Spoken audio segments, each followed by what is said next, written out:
Ladies and gentlemen, good evening. How was your day? And this is Igachis Kaiman, the tallest man in Black Africa. Welcome to our evening show. One thing I would like to assure you is that come 2027, we will be going to the election with a very different constitution.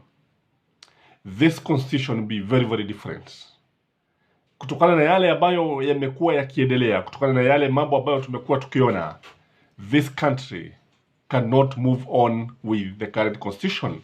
We cannot actually be able to conduct any free, fair, and verifiable elections with the 2010 constitution. If you have been listening to Raila, you realize that this man is not about to retire. Raila is a man on a mission that will be accomplished sooner than later. Today, he talked about a 1 million march to the judiciary.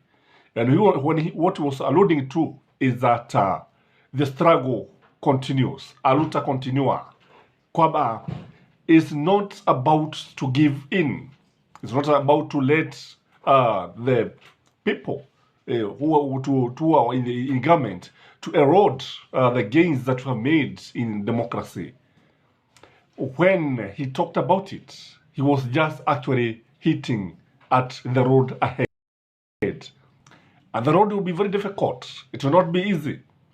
And again, when the Supreme Court nullified upheld the election of William Samoei Ruto, what we saw is that we saw William Samoei Ruto being very happy. But what Raila said is that this one only made him bold and determined to fight for democracy. And what does Raila actually intend to do? Raila intends to lead a constitutional movement. You know, he had been talking about constitutional movement. And he had actually convinced Uhuru Kenyatta to change the constitution through the BBI. And that is why you heard Uhuru Kenyatta saying that BBI was just but a journey deferred. And one day it will come. And I tell you, the time for changing the constitution is now at hand. And I think he is going to agitate for constitutional changes. Because you realize that this constitution needs to be changed for it to accommodate anybody. That is, everybody needs to be accommodated in this constitution. The judiciary will not escape, and we cannot continue with this kind of a long judiciary. That is why you find that the judiciary is trying to subvert the will of the people, just like IBC wafuasi ya Bukatis. Kwa kile ambacho tunatarajia ni kwamba the constitution that is going to come will not give the judiciary the final say in any presidential dispute. I tell you, it is the people who will be the final, who will have the final say.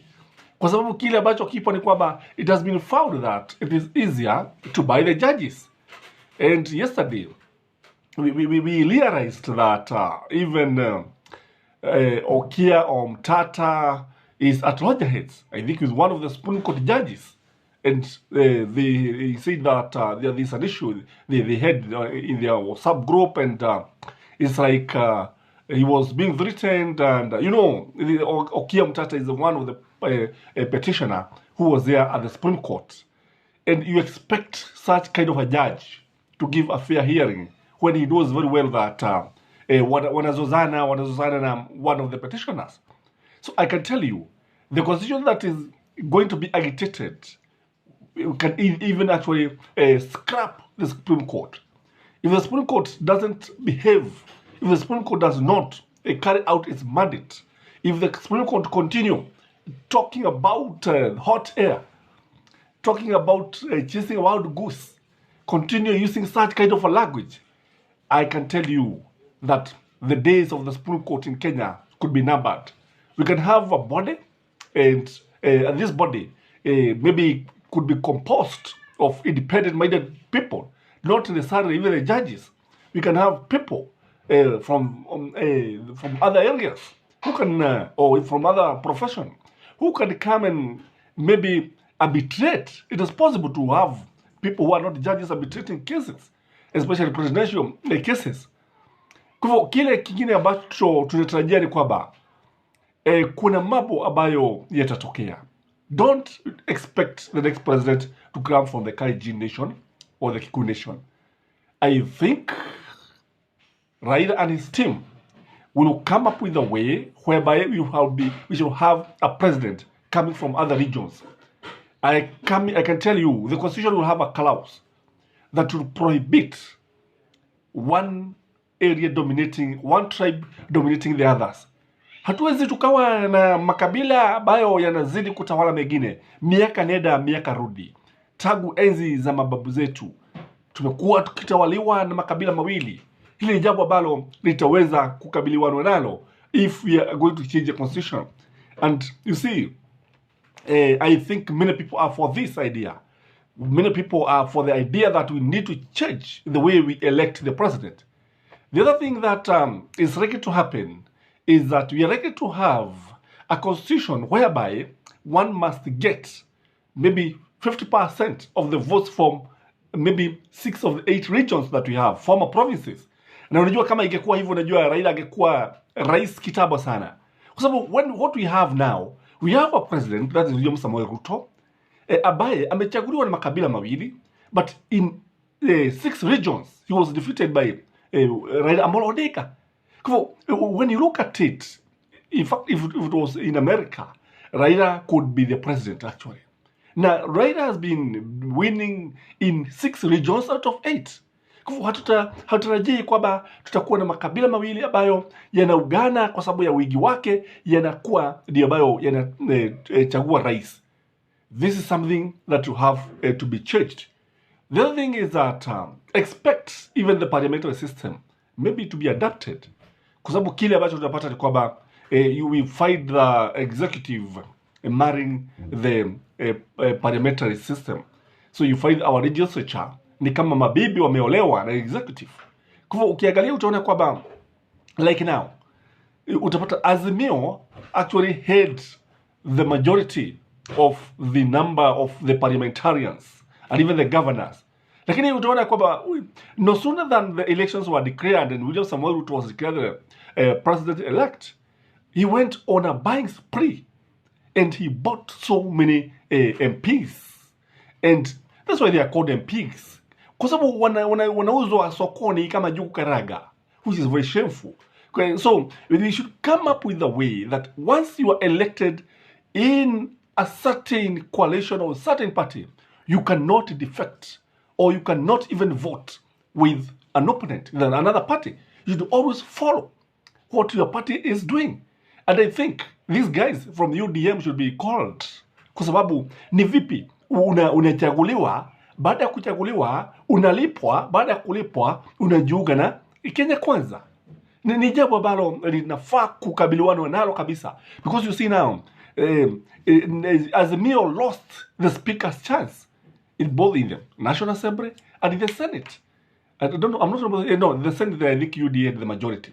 In the National Assembly, Azimio should have the speaker. Lakini sasa kutokana na katiba yetu ambayo haijaziba mianya kama hii, utapata ya kwamba watu wanachagua wanachagua viongozi. Baada ya kuchagua viongozi, hawa viongozi utapata wananuliwa na wanajiunga na watu wengine na vyama vingine, na wanakuja kutokea kwamba kile ambacho tunapata ni kwamba watu ni kama hafanyi kazi yote, ni kama hajachaguana. What was the need of going to the elections with in Azimio coalition if you knew after the election you are going to defect? Kwa hivyo haya ni mambo ambayo tutataka yabadilishwe katika katiba ambayo inakuja. Again, we need to have an anti-corruption agency that is very independent. Kwa sababu kile ambacho tunacho ni kwamba our anti-corruption body is not independent. It work on the whims of the executive, is the handsmaid of the executive. Ni jambo ambalo hatutaki kuliona tena. Ni jambo ambalo hatutaki kuliona likiendelea hapa, kwa sababu ikiwa hivi ndivyo tutaendelea, we will never win this war on corruption. The other thing is that the judges could be maybe vetted afresh. kwa sababu wale majaji ambao tunao ile courts ni majaji ambao wana they leave a lot to be desired. I think most of them cannot even pass the integrity test, because you see these are the judges ukiona wanaletewa wanasiasa mafisadi kabisa. Mtu hata like now look at Rigathi Gachagua has been indicted by the court, but you see hata ukienda kotini ni kazi bure. And he's not the only one, kwa sababu half of the judiciaries, half of the parliamentarians have cases in court. Wengine hata kuwa ameua watu na bado mtu ni gavana, bado mtu ni MP, mbunge, and yet we have chapter 6 of the constitution. So what I think Raila should know, he should hit the road running, and he should start like yesterday, call a big large meeting in the same Kasarani or Uhuru Park and start agitating for the change of the constitution.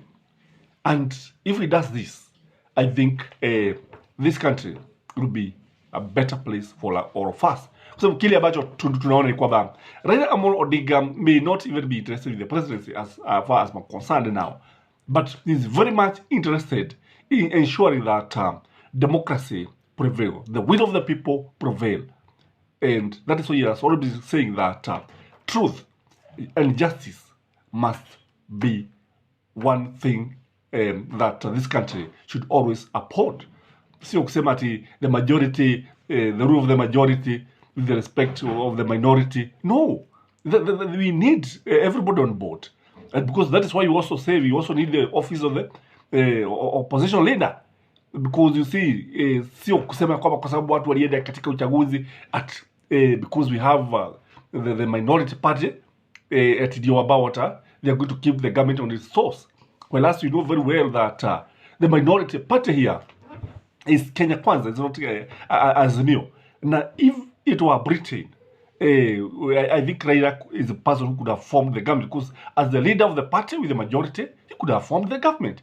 So what we have in Kenya is a mongrel of a constitution that desperately needs to be changed. And that is my take. Guys, is Kaman, the Transman in Black Africa. So can you subscribe to this channel if you have not? For our viewers, comment, share, and like.